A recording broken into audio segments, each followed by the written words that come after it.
Hello, and welcome to the Reykjavík Newsdesk. I'm Andie Sophia Fontaine, and these are the week's stories in Iceland. If you like the content that you see here, be sure and like and subscribe. And if you really like the content that you see here, check out the Patreon link in the description below to see what kind of goodies you can get just by kicking a little extra coin our way. But now, the week's top stories. Yesterday was a national holiday in Iceland known as the first day of summer. And that always occurs the first Thursday after the 18th of April for whatever reason. This goes back to the Old Norse tradition in Iceland of only recognizing two seasons, summer and winter, which, fair. Now, there's an old superstition that says that if it happens to be cold on this day, that is, if summer and winter freeze together, then we're going to have a very warm and fair and gentle and wonderful summer.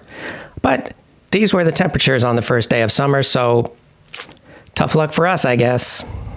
Of the 5 people who were arrested in a heist that made off with 1,890 half-liter cans of beer in 2019 in Akureyri, 2 of them have been convicted. The person who received the heaviest sentence, which was 3 months probation, received this sentence because of a previous drug charge, while the other person received 1 month probation.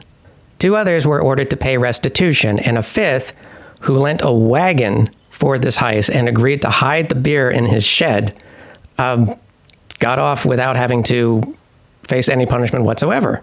Part of the reason for why the sentences were so light in this case wasn't just the lack of criminal history for most of the defendants, but also because of how much time had passed since the arrest in 2019 to them seeing their day in court. So if you ever want to plan a nonviolent heist in Iceland, do so when the courts have a lot on their table.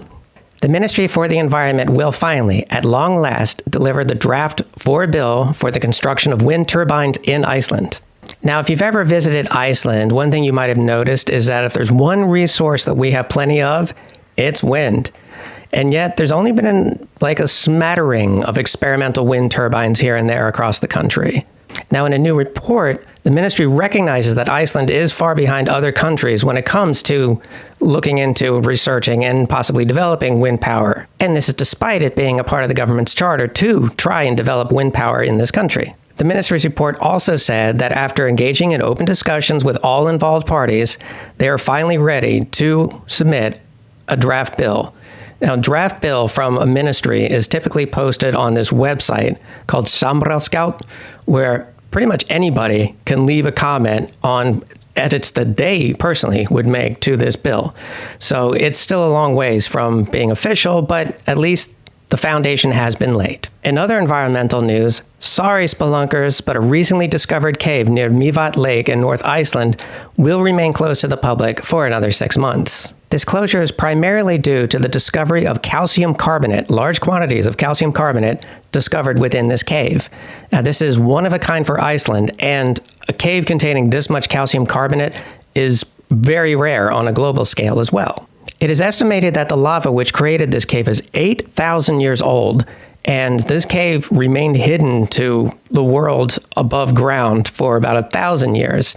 So the scientists are going to be the only people allowed to go into this cave for the time being, but rest assured, the moment it's open to the general public, spelunkers, I will let you know.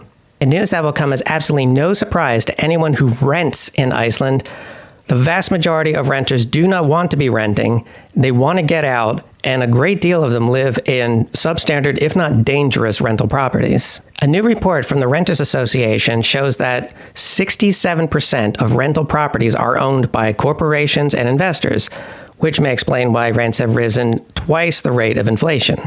The report also found that only 1 in 10 renters actually want to be renting.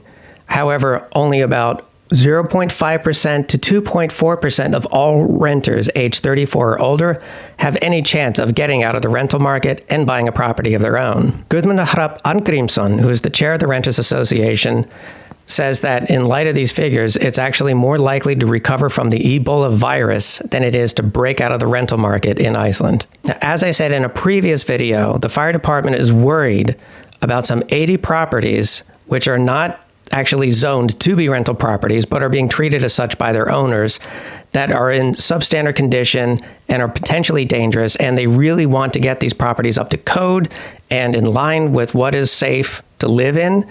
but the fire department lacks the authority to be able to conduct inspections. A recent report from state broadcaster RÚV's investigative program Kveikur shed a light on just one such house in downtown Reykjavík, which is a 3-story house which has been diced up into 18 separate rooms.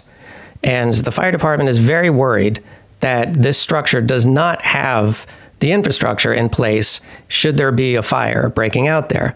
However, there's not really anything the fire department can do in terms of inspecting this property at the moment.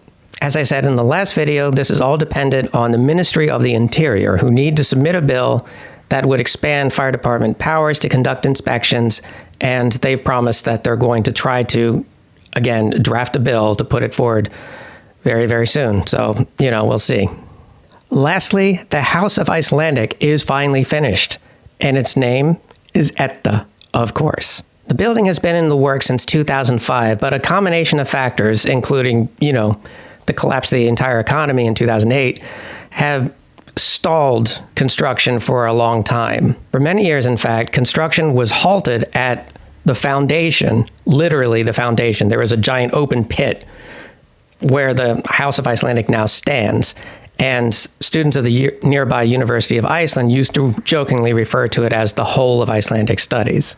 But now the building is open, and amongst the attractions there are that visitors can have a conversation in Icelandic with an AI. Now, what I like about this graphic here is that they used, this image from iRobot, which I think is kind of funny because it kind of implies that there's something sinister and perhaps dangerous about what's basically a glorified chat program. In any event, that's the week's top stories in Iceland. Again, if you like the content that you see here, be sure and like and subscribe. And if you really, really, really like the content that you see here, check out the Patreon in the description below. Which reminds me, I want to thank Corinne Vasquez, Marion Ward, Christopher Hunter, and Marion Moores for being patrons on the $20 level, Laura Johnson and Kimberly McDaniel for being patrons on the $15 level, and Stephen Ellis and Viva Carvalho Schapner for being patrons on the $10 level. You folks rock. But that's all the news from me. Be good to each other.